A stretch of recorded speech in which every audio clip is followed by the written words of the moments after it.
Hello बच्चों। यहां लिखा है two bodies with moment of inertia I1 and I2. I1 is greater than I2, having equal angular momenta. If their kinetic energies are E1 and E2 respectively, then तो देखो इधर कोई भी rigid body अगर किसी एक्सिस के about fix रहती है तो हम उसका एंगुलर मोमेंटम जो L डिफाइन करते हैं वो डिफाइन करते हैं I इंटू ओमेगा।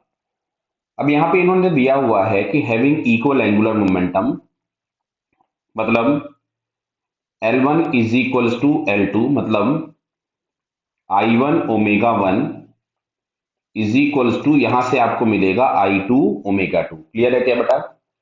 अब देखो काइनेटिक एनर्जी की बात की जाए तो काइनेटिक एनर्जी जो E हम लोग डिफाइन करते हैं rotational kinetic energy, that is half I omega square. Clear? तो यहां से अगर हम लोग E1 लिखें तो बेटा E1 इज इक्वल्स टू अपने को मिलेगा 1/2 I1 ओमेगा 1 स्क्वायर। सिमिलरली अगर हम यहां से E2 लिखेंगे तो ये मिलेगा आपको 1/2 I2 ओमेगा 2 स्क्वायर। अब एक काम करते हैं, दोनों को डिवाइड कर देते हैं। तो अगर हम दोनों को डिवाइड करेंगे तो यहां से अपने को मिलता है E1 upon E2 is equal to half of, cancel हो गया, समझ में आ रहा है, I1 omega 1 square upon I2 omega 2 square. तो देखो I1 और I2 में रिलेशन दिया है, ओमेगा 1 ओमेगा 2 में कोई रिलेशन नहीं दिया है। तो यहां से क्या हम लोग ओमेगा 1 अपॉन ओमेगा 2, दिख रहा है बेटा आपको, ये ओमेगा 1 अपॉन ओमेगा 2 की जगह पे अपन I2 अपॉन I1 लिख सकते हैं, बराबर।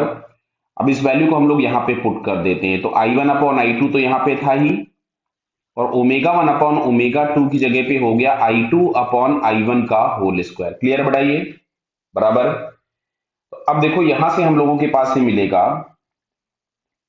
I1 अपॉन I2 इंटू ये आ जाएगा आपके पास कितना, I2 square upon I1 square. इस I2 से I2 कैंसिल हो गया, I1 से I1 कैंसिल हो गया, तो ये आप लोगों के पास मिलता है I2 अपॉन I1। क्लियर? तो अब देखो क्वेश्चन में आपसे दिया गया था कि I1 is greater than I2। अगर I1 बड़ा है तो I2 अपॉन I1 ये जो फैक्टर होगा ये लेस देन 1 हो गया, मतलब यहां से आपके पास आ रहा है E1 upon E2 is less than 1। तो क्या हम लोग यहां से लिख सकते थे कि E1 is less than E2। Clear है? मतलब E2 की जो वैल्यू होगी वो बड़ी होगी, और ये अगर हम लोग देखें तो हम लोगों को सेकंड वाले ऑप्शन में दिख रहा है। क्लियर? तो it's second answer is correct. Clear बेटा? Okay, all the best.